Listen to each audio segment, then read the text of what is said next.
അസ്സലാമു അലൈക്കും വറഹ്മത്തുള്ളാഹി തആല വബറകാതുഹു. അന്നതാ ഉമ്മയുടെ ഫോൺ ബെല്ലടിക്കുന്നു. മോളെ മോളെ സീനത്തെ ആ ഒന്നെടുത്ത് നോക്കടി, ഇപ്പം കട്ടാവും അത്. ഉമ്മ ഇവിടെ മീൻ മുറിക്കുകയാണ്, ഒന്നെടുത്ത് നോക്കാം. ബെല്ലതങ്ങനെ അടിക്കണടി. മോളെ സീനത്തെ, എൻ്റെ റബ്ബേ വല്ലാത്തൊരു ശല്യമായി പോയതില്ലത്. ഞാൻ ഇവിടെ മാറ്റാണ്. മാറ്റ് എവിടുക്കാ മോളെ? എനിക്ക് ടൗൺ വരെ ഒന്ന് പോകാണ്ട്, പിന്നെ എൻ്റെ ഫീസൊന്നും അടച്ചിട്ടില്ല, അതൊക്കെ ഉണ്ട്. ആ ഉമ്മ മീൻ മുറിക്കുന്നതിനിടയിൽ കൈ കഴുകി അതാ ഫോൺ എടുക്കുവാൻ വേണ്ടി വരുന്നു. ഇനിയിപ്പോൾ എത്ര സോപ്പിട്ട് കഴുകിയാലും മീൻ ഇങ്ങനെ മുറിച്ച് കഴിഞ്ഞ് കുളി കഴിയാഞ്ഞാൽ ആ സ്മെല്ല് പോയി കിട്ടൂല. ഉമ്മ അതാ ഫോൺ എടുക്കുന്നു. ഹലോ ഉമ്മ, അസ്സലാമു അലൈക്കും. വലൈക്കും അസ്സലാം. ഉമ്മാൻ്റെ കുട്ടി, അല്ല ഞാൻ അങ്ങനെ വിചാരിച്ചിരിക്കരുത്. ഇന്നലെ എന്ത് വിളിക്കാൻ ഉമ്മാൻ്റെ കുട്ടി? ഞാനിങ്ങനെ അതുമ്മ എനിക്ക് കുറച്ച് തിരക്കായിരുന്നു, പിന്നെ കാർഡ്. ആയിക്കോട്ടെ മോനെ, കുഴപ്പമില്ല. എൻ്റെ കുട്ടിക്ക് പറ്റുമ്പോൾ വിളിച്ചാൽ മതി കേട്ടോ. ഉമ്മ ദുആ ചെയ്യണ്ടേ എപ്പോഴും. എൻ്റെ കുട്ടിക്ക് 5 വക്തിലും തഹജ്ജുദിനും ദുആ ചെയ്യണ്ട ഉമ്മാൻ്റെ കുട്ടിക്ക് വേണ്ടിയിട്ട്. അതുകൊണ്ട് കുട്ടിക്കൊന്നും പറ്റൂല. ഉമ്മാൻ്റെ കുട്ടി ഉമ്മാക്കും വേണ്ടിയിട്ടൊന്ന് ദുആ ചെയ്താൽ മതി. ഇങ്ങനെ ഇടങ്ങാറായി വിളിക്കണം എന്നില്ല. അല്ല മോനെ, ഇതിപ്പോൾ വിളിക്കാൻ പറ്റുമോ? അല്ലേ ചിലയിടത്തൊക്കെ മുതലാളി ചീത്ത പറയുന്നോ എന്നൊക്കെ പറഞ്ഞ് കേൾക്കുക. അപ്പോൾ ഉമ്മാൻ്റെ കുട്ടിക്ക് സൗകര്യം ഉണ്ടാകുമ്പോൾ വിളിച്ചാൽ മതി കേട്ടോ. എപ്പോഴും വിളിച്ചതായിട്ട് കുഴപ്പമില്ല. ഇന്നലെ പിന്നെ എനിക്കിങ്ങനെ തോന്നി, എവിടെ റബ്ബേ തിരിച്ച് വിളിക്കാനാണെങ്കിൽ ഉമ്മാക്ക് അറിയില്ല. ഇമ്മലൊന്നും ഇങ്ങനെ ഫോൺ വരുമ്പോൾ എടുക്കും, അതേ അറിയുള്ളൂ. അങ്ങോട്ട് വിളിക്കാനൊന്നും അറിയില്ല. ഉമ്മ ഞാൻ നിങ്ങളോട് പറഞ്ഞില്ലേ, ഉമ്മ ഞാൻ നിങ്ങൾക്കൊക്കെ പഠിപ്പിച്ച് തരാമെന്ന്. അതൊക്കെ എത്ര സിമ്പിളാണ് ഉമ്മ. അതൊക്കെ ശരി തന്നെ മോനെ. ഞാൻ വിചാരിച്ചു എൻ്റെ കുട്ടി ഉണ്ടാവുമല്ലോ അവിടെ എനിക്ക് എല്ലാത്തിനൊന്ന്. ഇപ്പോഴാണെങ്കിൽ എനിക്ക് വിളിക്കണം എന്നൊക്കെ തോന്നും ആർക്കെങ്കിലൊക്കെ. പിന്നെ അമ്മായിയാൾക്കും അനിയത്തിമാർക്കൊക്കെ വിളിക്കണം എന്നൊക്കെ തോന്നുമ്പോൾ എനിക്ക് അറിയില്ല അതിങ്ങട്ടെ എങ്ങനെയാണ് അതിൻ്റെ ഇത് എന്നുള്ളത്. ഉമ്മ അത് സീനത്തിനോട് ചോദിച്ചാൽ മതി, അവൾ പറഞ്ഞു തരും. ഞാൻ അന്ന് ഉമ്മയോട് കുറേ മോനെ കയ്യാൻ അമ്മക്കാണ് തിരിഞ്ഞിട്ടില്ല, വെയ്ക്കായിട്ടല്ല, അതിങ്ങനെ നോക്കി എടുക്കണം, അങ്ങനെയൊക്കെ പറ്റും. പക്ഷേ അമ്മക്കാണ് തിരിഞ്ഞിട്ടില്ല. ഇങ്ങോട്ട് വരേണ്ട എടുത്താണ് ശീലമായില്ലേ. എൻ്റെ ഉമ്മ എങ്ങോട്ടും വിളിക്കാൻ നിൽക്കണ്ട, ഞാൻ ഉമ്മാക്ക് അങ്ങോട്ട് വിളിക്കാം പോരെ? മോനെ, ഉമ്മ ഇങ്ങോട്ട് വരുന്ന കോളിനെടുത്താൽ മതി. ഉമ്മാക്ക് പിന്നെ ഉമ്മാൻ്റെ ദിക്കറും സ്വലാത്തും കുറവ്, അതിന് ഫോണിൻ്റെ ആവശ്യമൊന്നുമില്ല മോനെ. ഫോണിൻ്റെ ആവശ്യമൊന്നുമില്ല. എന്നാലും ഈ വിളിക്കണം ഇങ്ങനെ വിചാരിച്ചിട്ട് ഒന്ന് വർത്താനം ഇപ്പോൾ ഉള്ളൊരു സംഭവം അതല്ലേ. പിന്നെ ചെമ്മാൻ്റെ മറ്റേ ഫോണും അല്ലല്ലോ, ആ വലിയ ടച്ച് ഫോൺ ഉണ്ടല്ലോ, അതാവുമ്പോഴല്ല അയിമക്കൊക്കെ വല്ലാതെ പോലെ. എനിക്ക് പിന്നെ ഇത് പൂതിയില്ല കേട്ടോ. എല്ലാവരും അതിലിങ്ങനെ വീഡിയോസ് കാണുന്നു, അതിലങ്ങനെ ഓരോന്ന് കാണുന്നു, വയറിലൊക്കെ അങ്ങനെ കേൾക്കണ്, അതൊക്കെ ഒരു ഇങ്ങനെ തോന്നും ചിലപ്പം. പിന്നെ ഞാൻ വിചാരിച്ചു പഠിച്ചോനെ ഫോൺ ഉണ്ടായി കഴിഞ്ഞാൽ അയിമലാണ്ട് നേരം പോവല്ലോ. അതുമല്ല ഈ ഫോണെന്ന് വെച്ചാലേ ഒന്നങ്ങോട്ട് നമുക്ക് എന്തെങ്കിലും പണിയെടുക്കാനിടയിൽ ഒന്ന് ഫോൺ എടുക്കാണ്ട് തോന്നും, പിന്നെ അയിമലാണ്ട് ഇരിക്കും. അങ്ങനെയൊക്കെ തന്നെ ഫോൺ ഉണ്ടായാലും അതാണല്ല. അതുകൊണ്ട് തന്നെ മോൻ എനിക്ക് എപ്പോഴും ഇഷ്ടം ചെറിയ ഫോൺ തന്നെയാണ്. ഇത് മതി ഒന്ന് വിളിച്ചാൽ. പക്ഷെ അങ്ങോട്ട് വിളിക്കാനുള്ളൊന്നും ഉമ്മ നോക്കിയിട്ടില്ല. ഉമ്മ സാരല്ല, ഉമ്മാക്ക് ഞാൻ ഇൻഷാ അല്ലാ ഉമ്മാക്ക് നല്ലൊരു വലിയൊരു ഫോണ്, ഉമ്മാക്ക് നല്ല ലൈവ് പരിപാടികളും അതുപോലെ തന്നെ ഉമ്മാക്ക് വീഡിയോ കോൾ ചെയ്താൽ ഉമ്മാനെ കിട്ടണം. അങ്ങനെ ഉമ്മാൻ്റെ മുഖമൊക്കെ കാണാൻ എനിക്ക് നല്ല ആഗ്രഹമുണ്ട്. ഞാൻ സീനത്തിന് വിളിച്ച ഒരു പക്ഷേ അവൾ എടുക്കൂല എന്ന് വിചാരിച്ചിട്ടാണ് ഞാൻ ഉമ്മാൻ്റെക്ക് നേരിട്ട് വിളിച്ച് പിന്നെ അവൾക്ക് വിളിക്കണത്. എന്തായാലും ഞാൻ എന്നാലും ഉമ്മാൻ്റെക്ക് ഞാൻ സീനത്തിന് ഫോണിലേക്ക് വിളിക്കുമ്പോൾ ഉമ്മാൻ്റെ മുഖം ഒന്ന് കാണണം. മോനെ, ഉമ്മാൻ്റെ കുട്ടി എനിക്ക് എന്നെ കാണുമ്പോൾ സങ്കടമാവിടാ. ഉമ്മാൻ്റെ കുട്ടീൻ്റെ വർത്താനം കേട്ടിട്ട് തന്നെ ഉമ്മ ഞാൻ വിളിച്ചോളാം അവൾക്ക്. പിന്നെ എന്തൊക്കെ ഉമ്മ വർത്താനം? സുഖമല്ലേ? റാഹത്തല്ലേ ഉമ്മ? പിന്നെ പൈസ ഒക്കെ അയച്ചു തരാം കേട്ടോ. മോനെ ഇപ്പം അടുത്തല്ലേ പൈസ അയച്ചത്? അതൊക്കെ ഉമ്മ എന്താ ഇൻഷാ അല്ലാ ഞാൻ പൈസ ഒക്കെ അയച്ചു തരാം. ഉമ്മാൻ്റെ അടുത്ത് ഇപ്പം എന്തേ ഉണ്ടോ? മോനെ കുറച്ചുണ്ട്, അതുകൊണ്ട് ഇപ്പം ഞാൻ ഒരു മീൻ വാങ്ങും, പിന്നെ എന്തെങ്കിലുമൊക്കെ ഇലക്കെ താളിച്ചും അങ്ങനെയൊക്കെ തന്നെ എന്തെങ്കിലും പച്ചക്കറിയൊക്കെ വാങ്ങിയിട്ട് അങ്ങനെ കഴിഞ്ഞ് പോകുന്നുണ്ട്. അങ്ങനെ അതാ ഷെഫി ഉസ്താദ് ഭാര്യ സീനത്തിൻ്റെ ഫോണിലേക്ക് വിളിക്കുന്നു. ഫോൺ ബെല്ലടിക്കുന്നു. വീഡിയോ കോളാണല്ലോ, ഇതിപ്പോൾ എന്താ? മൂപ്പരാണ്. പെട്ടെന്ന് അവൾ ഫോൺ എടുത്തു. ഹലോ സീനത്തെ, അസ്സലാമു അലൈക്കും. വലൈക്കും അസ്സലാം. അല്ല എങ്ങോട്ട് സുന്ദരിയായിട്ടുണ്ടല്ലോ, എന്തു പറ്റി? എങ്ങോട്ടാ അണിഞ്ഞൊരുങ്ങി? എനിക്ക് ഫീസ് അടക്കാനുണ്ടെന്ന് ഞാൻ പറഞ്ഞല്ലോ. അപ്പോൾ ഓൺലൈൻ ക്ലാസ്സല്ലേ, അതിനെന്ത് ഫീസ്? അത് ഇങ്ങനെ തന്നെ എൻ്റെ ഗൂഗിൾ പേ ഒന്നും വർക്കാണില്ല. അപ്പോൾ നേരിട്ട് സാറിന് കൊണ്ടുപോയി കൊടുത്താലേ അതുകൊണ്ട് കഴിഞ്ഞോളല്ലോ. അപ്പോൾ നീ ഒറ്റക്കാണ് പോകുന്നത്, ഉമ്മാനും കൂട്ടിപ്പോ, ഉമ്മയെ കൂടി കൊണ്ടേക്കോ. ഓ ഉമ്മനെ ഇനിയിപ്പോൾ ഉമ്മാനും വലിച്ചേറ്റ് ഞാൻ പോകണോ? പിന്നെന്താ ഒറ്റക്കാണോ പെണ്ണുങ്ങളിങ്ങനെ നടക്കുക? അത് ശരിയാവില്ല. ഒറ്റക്ക് പോകണ്ട, ആരെങ്കിലും കൂട്ടിപ്പോയിക്കോ. അല്ലെങ്കിൽ നിൻ്റെ വീട്ടിൽ നിന്ന് ഉപ്പാനെ ആങ്ങളാരെ ആരെങ്കിലും ഒന്ന് വിളിച്ചോ, എന്നിട്ട് കൂടെ പോയിക്കോ. അല്ലെങ്കിൽ ഒറ്റക്ക് പോകണ്ട. ഏത് സമയത്ത് ഇതിനിപ്പോൾ വിളിക്കാൻ തോന്നിയത്? എനിക്കത് എടുക്കേണ്ടില്ലായിരുന്നു. എവിടെ ഉമ്മാൻ്റെ അടുത്ത് നിന്ന് കൊടുത്താ? ഉമ്മ അവിടെ മീൻ മുറിക്കുകയാണ്. അല്ല ഉമ്മ ഇപ്പം നേരെ വിളിച്ചിരുന്നു. പിന്നെന്തിനാ? ഉമ്മാനെ നിനക്ക് കാണാനായിരുന്നു, ഒന്ന് കൊടുക്കും ഉമ്മാൻ്റെ അടുത്ത്. അതേ എൻ്റെ ഫോണ് ഉമ്മ പിടിച്ചാലും മീൻ മണക്കും. അതുകൊണ്ടേ നിങ്ങൾ തൽക്കാലം കുറച്ച് കഴിഞ്ഞ് വിളിക്ക്, കുറച്ച് വൈകുന്നേരം വിളിച്ചോളൂ. അതെന്താ ഇത്രയും സമയം? അല്ല ഞാൻ പറഞ്ഞില്ല എനിക്ക് പോകണം, എനിക്ക് അത്യാവശ്യത്തിന് പുറത്തേക്കൊന്ന് പോവാണ്ട്. എൻ്റെ അത്യാവശ്യമുള്ള കാര്യങ്ങളൊക്കെ കഴിഞ്ഞേക്കണേ. എന്ത് അത്യാവശ്യമുള്ള കാര്യങ്ങൾ? നിനക്ക് എന്താ അവിടെ ഒന്നുമില്ലേ? ഇല്ലായിട്ടല്ല, എനിക്ക് എന്നാലും പെണ്ണുങ്ങൾക്ക് എന്തൊക്കെ അത്യാവശ്യം ഉണ്ടാവും. നിങ്ങൾ എന്ത് വർത്താനേ പറയണത്? സീനത്തെ ഉപ്പയെ അങ്ങനെ വിളിച്ച് പോയിക്കോട്ടോ, ഒറ്റയ്ക്ക് പോരുത്, സൂക്ഷിക്കണം. അങ്ങനെ പോകാൻ പറ്റൂല. പെണ്ണുങ്ങളങ്ങനെ ഒറ്റയ്ക്ക് നടക്കുന്നത് ശരിയല്ല, പ്രത്യേകിച്ച് ഭർത്താവ് ഗൾഫിലും കൂടി ആയപ്പോൾ അതത്ര നല്ലതല്ല.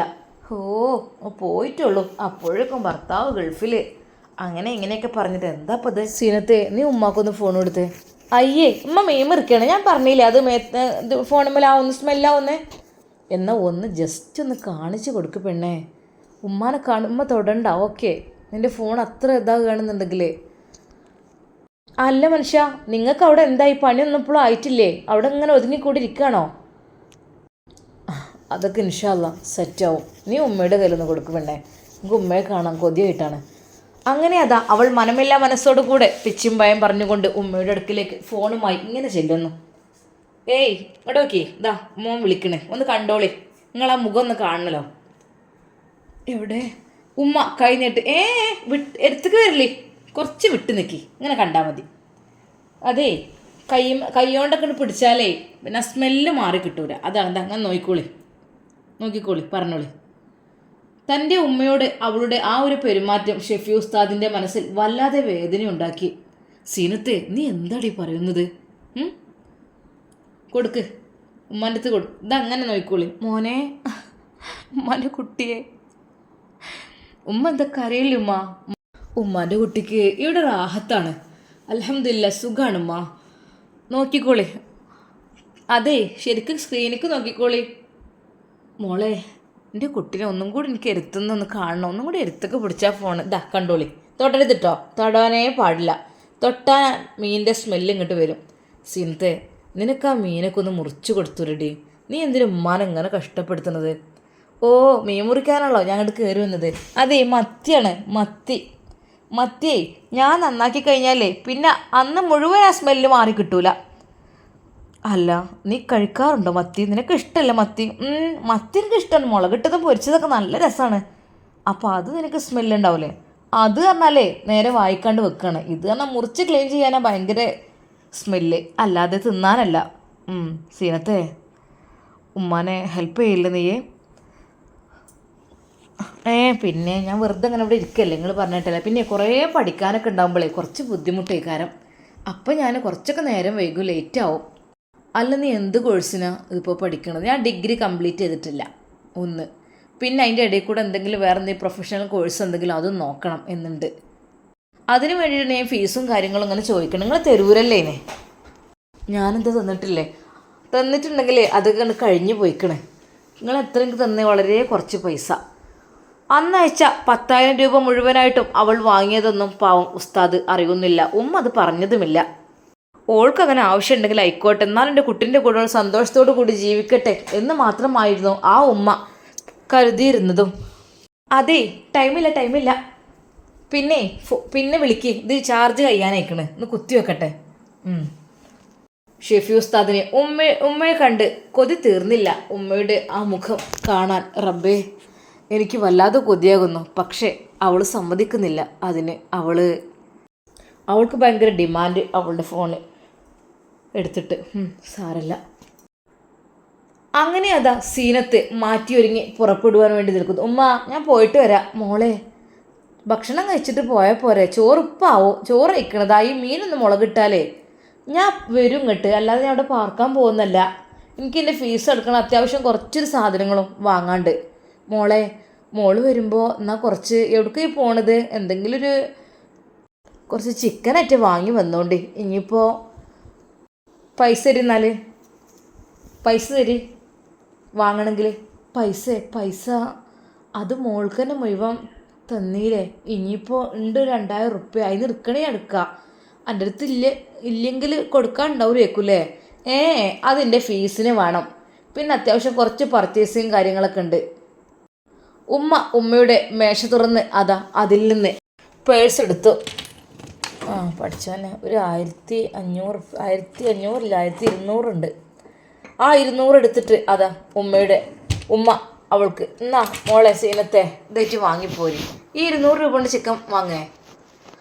അതായിട്ട് വാങ്ങിക്കോ. വേറെ നിങ്ങളുടെ അടുത്തില്ല പൈസയൊന്നും? വേറെ ഉണ്ട്, ഇനി 1000 റുപ്യ ഉണ്ട്.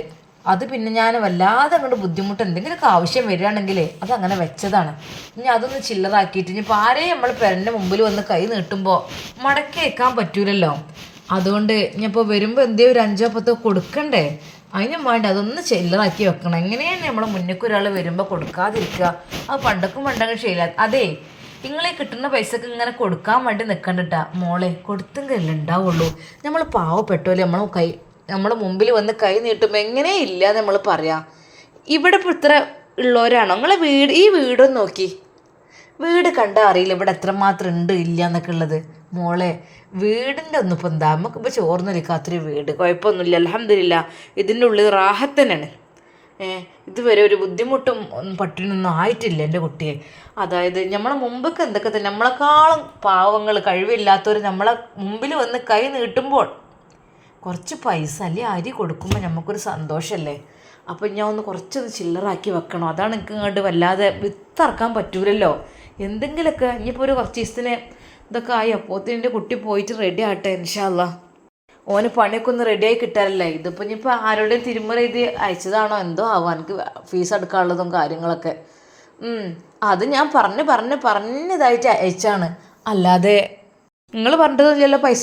മോളെ, ചെന്നൊരു 4 ദിവസം ആകുമ്പോഴത്തേനും നമ്മൾ പൈസക്ക് പറഞ്ഞാൽ ഓൻ എത്ര ബുദ്ധിമുട്ടാവും. എന്ത് ബുദ്ധിമുട്ട്? ഒരു ബുദ്ധിമുട്ടും ഇല്ല. എന്നാലേ ഞാൻ ഇറങ്ങുകയാണ്. പിന്നെ ചിക്കനുള്ള പൈസ ഓക്കെ 200 കൊണ്ടാ കിട്ടുമായിരിക്കില്ലേ? എനിക്കറിയില്ല, അതൊന്നും വാങ്ങി ശീലമായിട്ടില്ലല്ലോ. മോള് പോയി നോക്ക്, അതിട്ട് വാങ്ങി പോര്. അല്ലേ, എനിക്ക് കുഴപ്പമില്ല. എനിക്ക് എന്തേ ഒരു താഴ്ചതും ഒരു കഞ്ഞിവെള്ളം താഴ്ചതായാലും കുഴപ്പമില്ല. മുരിങ്ങൻ്റെ ഇല ആയാലും ഒരു ചേരൻ്റെ ഇല ആയാലും ഒരു ഉണക്കമീനായാലും ഞാൻ തിന്നും. എനിക്കൊന്നും ഇറങ്ങാനില്ല. പക്ഷെ അന്നപ്പം നമ്മളിപ്പോൾ അങ്ങനെ ആക്കുന്നത് ശരിയല്ലല്ലോ. എനിക്ക് അങ്ങനെ മതി, എൻ്റെ മോനക്കും അങ്ങനെ തന്നെ മതി. പക്ഷെ എനിക്കിപ്പോൾ ചിക്കനും ഇതൊക്കെ ഇല്ലാതെ ബുദ്ധിമുട്ടല്ലേ. ഇപ്പോൾ മീൻ കൂട്ടി മടുത്തിക്കണ്. ഇനിയിപ്പോൾ ഇന്ന് മത്തിയല്ലേ, ആലോചിച്ചൂടാ. ചോറേ എനിക്കിപ്പോൾ ഇനി വേണ്ട, നിങ്ങൾ കാക്കണ്ട. കുറച്ച് കഴിഞ്ഞിട്ട് ഞാൻ എത്തും. ഫീസും അടിച്ചു കാണുന്നതായി കണ്ട് നിങ്ങൾ ചോറൊക്കെ തിന്നോണ്ടി. മോളെ, സൂക്ഷിച്ച് പോനട്ടോ. ആരെയും വിളിച്ചോണ്ട്. ഷെഫി എന്താ പറഞ്ഞത്? ഉപ്പാനെ ഇക്കാക്കാനൊക്കെ വിളിക്കാൻ വേണ്ടി പറഞ്ഞു. ഞാൻ നോക്കട്ടെ. അങ്ങനെ അവൾ സ്റ്റൈലാക്കി ബാഗുമൊക്കെ എടുത്ത് വീട്ടിൽ നിന്ന് ഇറങ്ങുന്നു. മോളെ, സൂക്ഷിച്ച് പോണട്ടോ. അമ്മ എന്താ ഇത്ര വലിയ പേടി? എന്തായാലും പൈസ ഒക്കെ എടുത്ത് ബാഗിൽ സെറ്റാക്കി വെച്ചിട്ടുണ്ട്. എവിടെ? അങ്ങനെ അവൾ അങ്ങാടിയിലേക്ക് ഒരു ഓട്ടോ വിളിച്ചുകൊണ്ട് പോകുന്നു. അവൾ ആദ്യം തന്നെ പോയത് മറ്റെങ്ങോട്ടുമായിരുന്നില്ല. അവളൊരു റെസ്റ്റോറൻറ്റിലേക്കായിരുന്നു പോയിരുന്നത്. മന്തിയൊക്കെ തിന്നിട്ട് കുറേ ദിവസമായിക്കണം. ഉമ്മാൻ്റെ അടുത്ത് നിന്നാൽ ആ ഒരു മത്തി മുളകിട്ടതും ആ ഉണക്കമീനും ആ ഒരു തക്കാളിക്കറിയും ആ ഒരു മുരിങ്ങൻ്റെ ഇലേ ഉണ്ടാവുള്ളൂ. മന്തി ഇപ്പോൾ അതിൻ്റെ മുമ്പ് കൊണ്ടുവച്ച് തിന്നാൻ ലേറ്റല്ല എനിക്ക്. ഇനിയിപ്പോൾ അതിനും കൊടുക്കേണ്ടി വരും. അപ്പോൾ അതിന് പറ്റൂല. അതിനേക്കാൾ നല്ല ഓർഡർ ചെയ്ത് അവിടെ എത്തായിട്ടൊന്നല്ല, എന്നാലും പുറത്തൊന്ന് വന്ന് തിന്നട്ടെ, അതേ നടക്കുള്ളൂ. അപ്പോഴിതാ അവളുടെ ഫോൺ ബെല്ലടിക്കുന്നു. ഞാൻ ഇറങ്ങിക്കണട്ടാ. എവിടെ? ആയിക്കോട്ടെ ഞാൻ ഇപ്പം അങ്ങോട്ട് വരാം. ആയിക്കോട്ടെ. Family restaurant. ഓക്കെ. ശരി. അങ്ങനെ അവൾ അവിടെ വെയിറ്റ് ചെയ്ത് നിൽക്കുന്നു. അവളെ തേടിക്കൊണ്ട് ഒരാൾ വരുന്നു. എത്ര ആയി നേരിട്ടൊന്ന് കണ്ടിട്ടില്ലേ? അത് മറ്റാരുമായിരുന്നില്ല, അവളുടെ ഒരു ക്ലാസ്മേറ്റ് തന്നെയായിരുന്നു അത്. എൻ്റെ പെണ്ണെ, നീ അങ്ങ് സുന്ദരിക്കണല്ലോ. എന്നാലും ഈ കെട്ടിച്ചിങ്ങോട്ട് പോന്നല്ലോ അല്ലേ? എന്നെയൊക്കെ ഉപേക്ഷിച്ച് ഈ അല്ല പറഞ്ഞിട്ടത്, ഞാൻ മാത്രം അന്നെ കെട്ടിയാൽ മതി എന്നൊക്കെ അങ്ങനെയല്ല പറഞ്ഞിട്ടത്. പിന്നെ ഇപ്പം എന്തായി? ആരെങ്കിലും കണ്ടുകൊണ്ട് അതൊന്നും പറഞ്ഞിട്ട് കാര്യമില്ല. എൻ്റെ വീട്ടുകാരെ ഇതറിയണ്ട. എന്തൊക്കെ തന്നെയാലും എൻ്റെ ഭർത്താവ് പറഞ്ഞത് ഒരാളെ കൂട്ടി പോകാനൊക്കെയാണ്. എന്നാൽ വരി. എന്താണ് ഭക്ഷണം? എൻ്റെ വകമായിട്ടാണ് അല്ലേ ഇന്ന്? നീ പറഞ്ഞില്ലേ നിൻ്റെ വകമായിട്ട് മന്തി വാങ്ങിത്തരുന്ന്, എന്നാൽ ഓർഡർ ചെയ്തോ. അങ്ങനെ അതാ അവർ രണ്ടുപേരും മന്തി വാങ്ങി ഓർഡർ ചെയ്യുന്നു. അവരതിനെ വെയിറ്റ് ചെയ്തുകൊണ്ടിരിക്കുന്നു. കഴിച്ചോ, എങ്ങനെയുണ്ട്? എൻ്റെ വകമായിട്ടുണ്ടോ? ഭർത്താവ് ഗൾഫുകാരനല്ലേ, ഇഷ്ടം പോലെ ക്യാഷ് കാണുമല്ലോ അല്ലേ? ആ, പർച്ചേസിങ്ങും കാര്യങ്ങളൊക്കെ കഴിഞ്ഞിട്ടാണ് പോവാം. കുറച്ച് ഡ്രസ്സ് എടുക്കണം, പിന്നെ എന്തെങ്കിലുമൊക്കെ അറ്റകുറ്റ സാധനങ്ങളൊക്കെ വാങ്ങാനുണ്ട്, അത്യാവശ്യമുള്ള മേക്കപ്പിൻ്റെ ഇതൊക്കെ വാങ്ങാനുണ്ട്. അല്ല, എങ്ങനെയുണ്ട് മന്തി? കഴിച്ചോക്ക്. അടിപൊളിയാണ്, മന്തി അടിപൊളിയാണ്, നീയും അടിപൊളിയാണ്. സീനത്തെ അത്യധികം സുന്ദരിയായിട്ടുണ്ടത് നീ. എങ്ങനെ നിനക്കിതൊക്കെ സാധിച്ചു? പറ്റേ മെല്ലിരുന്നല്ലോ. ഇപ്പോൾ ഇവിടെ എത്തിയതിൻ്റെ ശേഷം നല്ല, ഭർത്താവിൻ്റെ വീട്ടിലെത്തിയതിൻ്റെ ശേഷം നല്ല സുഖമല്ലേ? അവിടെ കാര്യമായിട്ട് പണിയൊന്നുമില്ല. അവിടെ എന്ന് വെച്ചാൽ എൻ്റെ അമ്മായിമ്മ നല്ല പണിയെടുക്കും, എല്ലാ പണിയും അമ്മായിമ്മേനെ എടുക്കൽ. ഞാനൊക്കെ എഴുന്നേറ്റ് വരുമ്പോഴത്തിന് 9-10 മണിയാവും. അപ്പോഴേക്കും മൂപ്പത്തേര് ചായ കടി ചോറൊക്കെ വെന്തിട്ടുണ്ടാവും. അങ്ങനെ ഞാൻ ചിലപ്പോൾ ഒന്ന് അടിച്ചൊരു തുടക്കാൻ എപ്പോഴും തുടക്കൊന്നുമില്ല, നേരെ ഉണ്ടെങ്കിൽ മാത്രം ഒന്ന് തുടക്കും. അല്ലെങ്കിൽ ഇതാ നീച്ചുമ്പോഴത്തിന് അതും അവർ കഴിച്ചിട്ടുണ്ടാവും. ഓലൊക്കെ 10-11 മണിയാകുമ്പോഴത്തിന് പണിയൊക്കെ കഴിച്ച് അകത്ത് കയറുന്ന ആൾക്കാരാണ് അത്രേ. നമ്മളൊക്കെ ഇതാ എണീക്കലിനെ 9-10 മണിക്ക്. പിന്നെ ഇങ്ങനെ വേണ്ടിച്ചിട്ട് എന്തെങ്കിലും കാട്ടിക്കൂട്ടും, അതല്ലേ? അല്ല, എന്തൊക്കെയുണ്ട് എൻ്റെ കല്യാണം നോക്കും? എൻ്റെ കല്യാണം നോക്കണമെന്നില്ല. അവർ പറയണത് നല്ല ജോലിയില്ല, എനിക്ക് എപ്പോഴെങ്കിലൊക്കെ ഒരു ജോലിയും കാര്യങ്ങളൊക്കെ അല്ലേ ഉണ്ടാകുക. അപ്പോൾ അതുകൊണ്ട് ഇപ്പോൾ എന്ത് കല്യാണം? വല്ലപ്പോഴും ജോലിക്ക് ഇങ്ങനെ പോവും ചെറുതായിട്ടൊക്കെ. പിന്നെ നിന്നോട് ഇങ്ങനെ സംസാരിച്ചിരിക്കും, അതന്നെ എൻ്റെ മെയിൻ ഡ്യൂട്ടി. എൻ്റെ വീട്ടുകാരെപ്പോഴും എന്നെ ചീത്തറിയും, ആർക്കാടാ നീ വിളിക്കുന്നത്? നീ ഇങ്ങനെ ഇത് റീചാർജ് ചെയ്യാൻ നിനക്ക് ക്യാഷ് ഉണ്ടല്ലോ, പണിക്ക് നീ പോവില്ല, അങ്ങനെ എങ്ങനെയെന്നൊക്കെ. പിന്നെ എനിക്ക് ഇടയ്ക്കൊക്കെ ഒരു റീചാർജ് തന്നോണ്ടിട്ടോ. കാരണം എന്താണെന്നോ, ഞാൻ നിന്നെ ഇങ്ങനെ വിളിച്ച് ഒരുപാട് സമയം സംസാരിക്കുമ്പോൾ എനിക്ക് നെറ്റ് ഒന്നും ഉണ്ടാകില്ലാത്ത അവസ്ഥയായിരിക്കും. അപ്പോൾ ഇടയ്ക്കൊക്കെ ഓൺലൈനിൽ ഇല്ലെങ്കിലൊന്ന് റീചാർജ് ചെയ്തോണ്ടേ, അപ്പോൾ ഒന്ന് ഒക്കെ കഴിഞ്ഞിട്ടുണ്ടാവും. സാധാരണ ആണുങ്ങളാണ് ഇങ്ങോട്ട് വാങ്ങിത്തരിക, പക്ഷേ ഇത് നേരെ തിരിച്ചാണല്ലോ. എടി പെണ്ണേ, എനിക്ക് നിന്നോട് അത്രക്കും ഇഷ്ടമായിട്ടില്ലേ ഞാൻ നിന്നെ ഇങ്ങനെ വിളിക്കുന്നത്, അല്ലാതെ വേറൊന്നും കൊണ്ടല്ലോ. അവർ ഭക്ഷണം കഴിക്കുന്നതിനിടയിൽ ഓരോന്ന് സംസാരിച്ചു കൊണ്ടിരുന്നു.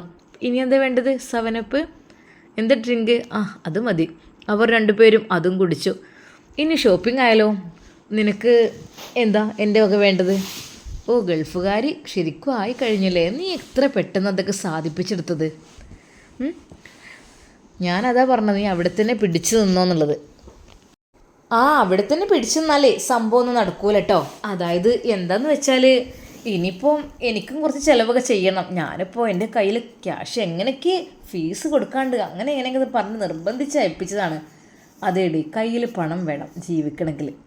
ഇഷ്ടംപോലെ നമുക്ക് ഇങ്ങനെ എൻജോയ് ചെയ്ത് ജീവിക്കണമെങ്കിൽ പണം വേണം. എൻ്റെ കയ്യിൽ എപ്പോഴെങ്കിലും വല്ലപ്പോഴും പണിക്ക് പോകുമ്പോൾ കിട്ടുന്ന ഈ ഒരു ക്യാഷേ ഉണ്ടാവുള്ളൂ. അതൊന്നും ഒരു ഇതല്ല. പക്ഷേ ഗൾഫത്തെ പണം എന്ന് പറയുമ്പോഴേ അതൊരു പ്രത്യേക വൈബാണ്. ഈ മാക്സിമം പറഞ്ഞോ, എൻ്റെ ഹസ്ബൻഡിന് എന്നോട് ഭയങ്കര സ്നേഹമല്ലേ. ഞാൻ നല്ല സോപ്പിട്ട് ചില സമയത്ത് നിൽക്കും, നല്ല ക്യാഷ് കിട്ടുള്ളൂ. അങ്ങനെ തന്നെ നിന്നോ, സോപ്പിട്ട് നല്ല ക്യാഷിന് വേണ്ടി നിൽക്കുക. ക്യാഷൊക്കെ കിട്ടിക്കഴിയുമ്പോൾ നമുക്കിങ്ങനെ ഇടയ്ക്കൊരു യാത്ര പോവാം. എന്താ? അല്ല, എനിക്ക് വൈകുന്നേരം ആകുമ്പോഴത്തേന് അങ്ങോട്ട് എത്തണം കേട്ടോ. ഞാൻ പറഞ്ഞിട്ടുണ്ട് ഫുഡ് കഴിച്ചോളീന്ന്. അങ്ങനെ. എന്നാൽ ഒരു പർച്ചേസിങ്ങിനൊക്കെ പോയാലോ? ഡ്രസ്സൊക്കെ എൻ്റെ ഡ്രസ്സ് പറ്റയിക്കണം. ഇപ്പോൾ ഡ്രസ്സ് എടുക്കണം. അത് നിനക്ക് വേണോ? ഈ ഒരു 10,000 രൂപ കൊണ്ട് ഇപ്പോൾ എന്താ ഞാൻ ചെയ്യാൻ എനിക്കറിയണില്ല. അവിടെ മന്തിൻ്റെ അവിടെ തന്നെ 700-900 രൂപയായി. എന്നിട്ടൊറ്റ മുഴുവനും കഴിച്ചതുമില്ല. അല്ലെങ്കിൽ അത്ര വേണ്ടില്ലായിരുന്നല്ലേ. പിന്നെ പർച്ചേസിങ് കാര്യങ്ങൾ. അപ്പം ഇനിയിപ്പോൾ ഒരു 2000-ൽ കുറഞ്ഞ ഡ്രസ്സൊക്കെ എവിടെ നിന്ന് കിട്ടാനാ എനിക്കറിയില്ല. എനിക്ക് മറ്റേ മോഡൽ ഒന്നും പറ്റില്ല. പിന്നെ അവരെനിക്ക് പർദ്ദ എടുക്കില്ല, എനിക്ക് ഇഷ്ടമില്ല. എനിക്ക് നല്ല മോഡേൺ ആയിട്ടുള്ള ഡ്രസ്സും കാര്യങ്ങളൊക്കെ ഉണ്ടാവും. എന്തായാലും നിനക്കും എൻ്റെ വകമായിട്ട് ഒന്ന് വാങ്ങിച്ചു തരാം. പിന്നെ ഇതൊക്കെ കടം വീട്ടണം കേട്ടോ, പറഞ്ഞില്ലെന്ന് വേണ്ട. ഇത് നിനക്ക് ക്യാഷ് ഉണ്ടായിട്ട് എനിക്കും ഇതുപോലെ വാങ്ങിത്തരണം. എടി പെണ്ണേ, നിനക്ക് ക്യാഷ് ഉണ്ടായ പോരെ നമുക്ക് ജീവിക്കാൻ? ഞാനായിട്ടല്ലേ നിന്നെ ഇങ്ങനെ വിവാഹം കഴിഞ്ഞിട്ടും സ്നേഹിക്കാനൊക്കെ വരുന്നത്. വേറെ ആരെങ്കിലൊക്കെ ആണെങ്കിൽ എന്നെ ഒഴിവാക്കി പോയി എന്ന് പറഞ്ഞിട്ട് ആരെങ്കിലൊക്കെ വരുമോ? എന്തായാലും വേണ്ടില്ല. അല്ല, നിനക്കെന്ത് ഡ്രസ്സോ വേണ്ടത്? എനിക്ക് ഇപ്പോൾ തൽക്കാലം ഷർട്ട് മതി. അല്ല, അതിനെന്താ, പാൻറ്റും കൂടി എടുത്തോ. അതായിട്ട് ഇപ്പോൾ മാറ്റി വെക്കണ്ടല്ലോ. ഞാനെന്തായാലും ഡ്രസ്സൊക്കെ നമുക്കൊരു ഫോട്ടോഷൂട്ടൊക്കെ കഴിഞ്ഞിട്ടേ ജസ്റ്റ്, പക്ഷെ ഇന്ന് നടക്കില്ല. ഇനി ദിവസം രാവിലെ ഇറങ്ങിയിട്ട് ഞാൻ അവരോട് പറയാം ഞാൻ ഈവനിങ് ആവും, ക്ലാസ് ഇപ്പോൾ ഓഫ്ലൈൻ ആയിട്ടുണ്ടെന്ന് പറയാം. അങ്ങനെ ചെയ്ത് എന്നാൽ അവന് പ്രശ്നമില്ലല്ലോ. അല്ലാതെ ഇത് നടക്കില്ല. അഥവാ ഇനിയിപ്പോൾ കാണാനില്ല ഞാൻ നേരെ വിളിക്കും എൻ്റെ വീട്ടിലേക്ക്. എൻ്റെ ഉപ്പ ഞങ്ങളിത് അറിഞ്ഞു കഴിഞ്ഞാൽ പിന്നെ ആകപ്പാട് അവർ വരവും പ്രശ്നവും പിന്നെ എൻ്റെ ഭർത്താവിനെ വിളിക്കലും എല്ലാം കൂടെ ആയിട്ട് ഒരു കഥയായിരിക്കും. എനിക്ക് സത്യം പറഞ്ഞാൽ എൻജോയ്മെൻ്റ് ആയിട്ട് നല്ല അടിപൊളി ഫാഷനിൽ ജീവിക്കണം, അതാണ് ഞാൻ ആഗ്രഹിക്കുന്നത്. വീട്ടുകാരെല്ലാവരും കൂടി എന്നെ പിടിച്ച് കെട്ടിച്ചതാണിപ്പോൾ. ഒരു ഉസ്താദിന് ഉസ്താദ് എനിക്ക് ഇഷ്ടമില്ല. കാരണം എന്താണെന്ന് വെച്ചാൽ നമ്മുടെ ഇഷ്ടങ്ങളൊന്നും നടക്കൂലല്ലോ, ഇങ്ങനെ മൂടി പുതച്ചിരിക്കണം, എനിക്ക് താല്പര്യമില്ല. അതുകൊണ്ട് തന്നെ എന്തൊക്കെ തന്നെയായാലും നമുക്ക് വൈകാതെ തന്നെ ഒന്നാണ് കേട്ടോ. ആയിക്കോട്ടെ, നീ വിഷമിക്കല്ലേ, അതിനൊക്കെ ഇപ്പോൾ ടൈമുണ്ടല്ലോ. ഞാൻ എന്ന് പറയുമ്പോഴും കല്യാണത്തിന് മുമ്പ് തന്നെ ഞാൻ പറഞ്ഞിട്ടുണ്ട് എങ്ങോട്ടെങ്കിലും പോവാന്ന്. അന്നും സമ്മതിച്ചില്ല. എടി ക്യാഷ് ഇല്ലാതെ എങ്ങോട്ട് പോകാൻ, ക്യാഷ് ഇല്ലാതെ എവിടെയും പോയിട്ട് ഇപ്പോൾ എന്ത് ചെയ്യാൻ, എന്തെങ്കിലും നല്ലൊരു പണി സെറ്റാകട്ടെ, അതുവരെ ഇങ്ങനെ നമുക്ക് ജീവിക്കാം. ഇതല്ലേ അതിൻ്റെ ഒരു രസം. മറ്റത് പോയി കഴിഞ്ഞാൽ പിന്നെ ആളുകളും തെരച്ചിലും ഇതൊക്കെ ആയിട്ട് നമുക്ക് പുറത്തിറങ്ങാൻ പറ്റാത്ത സീനാവും. അതുമാത്രമല്ല ഈ ഒരു എൻജോയ്മെൻറ്റ് നഷ്ടപ്പെടുകയും ചെയ്യും. ആയിക്കോട്ടെ, ഞാൻ വെയിറ്റ് ചെയ്യുന്നുണ്ട് ഇന്നോ നാളൊക്കെ ആയിട്ട് ഇങ്ങനെ. എന്നാലും നീ മിടുക്കിയാണ്, പറഞ്ഞ പോലെ തന്നെ ക്യാഷൊക്കെ സെറ്റാക്കി നിൻ്റെ കാര്യങ്ങളൊക്കെ നടക്കുന്നുണ്ടല്ലോ അല്ലേ. അവർ പർച്ചേസിങ് കഴിഞ്ഞു. സമയം ഏറെക്കുറെ ആയി തുടങ്ങി. റബ്ബേ, ഒരു കാര്യം, ഏതേ ആ തള്ളക്ക് കുറച്ച് ചിക്കൻ വേണമെന്നു. ഏത് തള്ളക്ക് നീ വാങ്ങിക്കൊണ്ടുവരുമോ? ഇതാ ഒരു 200 രൂപ. അതെന്താ 200 രൂപ? ഇതിൽ നിന്ന് എടുത്ത് കൊടുത്താൽ മതി. ഇതാ ഇതിൽ നിന്ന് കിട്ടുന്ന ക്യാഷ് കൊണ്ട് കുറച്ച് ചിക്കന് ഒന്ന് വാങ്ങി വരണം. പേടിയുണ്ട്, സമയമായി. എന്തെന്നോ അറിയാൻ ഞാൻ വിളിക്കും. പിന്നെ മൂപ്പത്തിയർക്ക് അറിയില്ല, ഫോണ് ഇങ്ങനെ ഇതാക്കാനൊന്നും അറിയില്ല. ഇനിയിപ്പോൾ ആരോടെയും പറഞ്ഞിട്ടേ വിളിപ്പിച്ചാലൊക്കെ പെട്ടുപോകും. അതുകൊണ്ട് വേഗം വാങ്ങിക്കൊണ്ടിരുന്നത്. നേരെ ഒരുപാടായി, വേഗം വാ. നിനക്ക് ഇനി എന്തെങ്കിലും ഒരു ജ്യൂസ് കൂടി കുടിച്ചിട്ട് പോകാമല്ലേ, ഇനിയിപ്പോൾ പഠിത്തമൊന്നും ഇറങ്ങൂരല്ലോ. അങ്ങനെ അവർ രണ്ടുപേരും പോയിട്ട് നല്ലൊരു ഷേക്ക് കുടിക്കുന്നു. അതും കഴിഞ്ഞ് അവൻ ചിക്കനും വാങ്ങി കൊണ്ടുപോയി കൊടുത്ത് അവളെ ഓട്ടോയിൽ കയറ്റി വിടാൻ ശ്രമിക്കുമ്പോൾ, അതേ എൻ്റെ ബൈക്കുമ്പോൾ കൊണ്ടാക്കിയാൽ പോരെ, എന്തിനാ ഒരു ഓട്ടോയിൽ പോകേണ്ട ആവശ്യം? പഠിച്ചോനെ, ആരെങ്കിലും കാണൂലേ, എന്താ ഈ പറയണത്? എന്നാ ഞാൻ കുറച്ച് അങ്ങോട്ട് ബൈക്കുമല്ലാക്കിത്തരാം. അവർ രണ്ടുപേരും ബൈക്കിൽ സഞ്ചരിച്ചു. അതെ, ഇനിയിപ്പോൾ ആരെങ്കിലും കണ്ടാൽ പ്രശ്നമാവും. നിങ്ങൾ തൽക്കാലം ഞാൻ ഇവിടെ ഇറങ്ങിയിട്ട് ഓട്ടോക്ക് പോകാം, വൈകുന്നേരമൊക്കെ നടക്കുള്ളൂ ആ പരിപാടി. അങ്ങനെ അവൾ ബൈക്കിൽ നിന്ന് ഇറങ്ങി ഓട്ടോയിൽ കയറി. ശരിക്കും ഓട്ടോറിക്ഷ ഡ്രൈവറിന് തന്നെ ഒരു സംശയം, എന്താ ഇവിടെ എത്തിയിട്ട് ഓട്ടോ വിളിച്ച് പോണത്, എന്തായാലും വേണ്ടില്ല. അങ്ങനെ അവൾ പോകുന്നു. കുറച്ച് സമയത്തെ യാത്രയ്ക്ക് ശേഷം അവരുടെ ഇങ്ങോട്ടിട്ടോ ഈ ഇടത് ഭാഗത്തേക്ക് അവിടെ വാഹനം നിർത്തി ക്യാഷ് കൊടുത്തു. അവൾ ഓടിച്ചെന്ന് ഉമ്മയുടെ അടുക്കലേക്ക്, ഉമ്മ. മോളെ വന്നോ? ഞാൻ അങ്ങനെ ബേജാറായിരിക്കേനു. എനിക്കാണെങ്കിൽ ഈ ഫോൺ വിളിക്കണമെന്ന് അറിയില്ല, ഞാൻ നിൽക്കാനൊന്നും പഠിച്ചിട്ടുമില്ല, നോക്കിയിട്ടില്ല. മോളെ നേരം വൈകിയോ? ഇതെന്താ ഇതുമ്മ, എൻ്റെ ഡ്രസ്സ് പറ്റയിക്കണ്. അപ്പം ഞാൻ അത് ശരി, ഇതമ്മ നിങ്ങളെ ചിക്കന്. മോളെ എന്തായി, ഫീസൊക്കെ അടിച്ചോ? അമ്മ ഫീസൊക്കെ അടിച്ചു. എത്രയോ പൈസ ആണെന്നോ?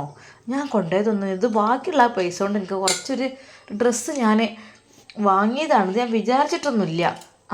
അല്ലെങ്കിലും ഒരു ബൈക്ക് പോകുമ്പോൾ നല്ല ഡ്രസ്സ് വേണമല്ലോ അല്ലേ. എന്നാൽ മോളെ ചോറുന്നോ, നല്ല മീൻ മുളകിട്ടതും നല്ല മുരിങ്ങൻ്റെ ഉപ്പേരിയും കുറച്ച് ചക്കൻ്റെ കഷ്ണം ഉണ്ടായിരുന്നു, അത് കൂട്ടാനും ഒക്കെ ഉണ്ടാക്കിക്കണം. തിന്നോളി, പഴിച്ചിട്ടുണ്ടാവുമല്ലോ. ഉമ്മ ഇപ്പം എനിക്ക് വേണ്ട. അതെന്താ മോളെ, ചോറ് നിട്ടില്ലല്ലോ? ഉമ്മ എനിക്ക് ഇങ്ങോട്ട് വയറിന് എന്തോ ഒരു അസ്വസ്ഥത ഉണ്ട്, ഇപ്പം എനിക്ക് വേണ്ട. കുറച്ച് കഴിഞ്ഞിട്ട് ഞാൻ പിന്നെ തിന്നുകൊണ്ടെടുത്തിട്ട്, ഇപ്പം എനിക്ക് വേണ്ടായിട്ടാണ്. ഞാൻ ഒന്ന് കിടക്കട്ടെ. എന്നാൽ കിടന്നോളി, ആ വെയിലത്തൊക്കെ പോയതല്ലേ. മോൻ ഉണ്ടെങ്കിൽ നല്ല സുഖമായിരുന്നു, ബൈക്കുമ്പോൾ പോയാൽ മതിയായിരുന്നു. ഇതിപ്പോൾ ഇങ്ങനെ ഓട്ടോക്കും ബസ്സിനൊക്കെ ഇങ്ങനെ കയറി ഇറങ്ങി പോകുമ്പോഴൊക്കെ ബുദ്ധിമുട്ട് തന്നെയാണ്. ഉമ്മ ഒന്നും പറയണ്ട, ഇക്കാക്ക അവിടെ നിന്നോട്ടെ, അവിടെ നിൽക്കട്ടെ കുറച്ച്, എന്നാലേ നമുക്ക് നമ്മളെ കാര്യങ്ങൾ നടക്കുള്ളൂ. അവൾ നല്ല രീതിയിൽ ഉമ്മയുടെ മുന്നിൽ അഭിനയിച്ചു. ഇൻഷാ അല്ലാഹ് നമുക്കിതിൻ്റെ ബാക്കി ഭാഗം നാളെ കാണാം. അതുവരേക്കും എല്ലാവർക്കും അസ്സലാമു അലൈക്കും വറഹ്മത്തുള്ളാഹി തആല വബറകാതുഹു.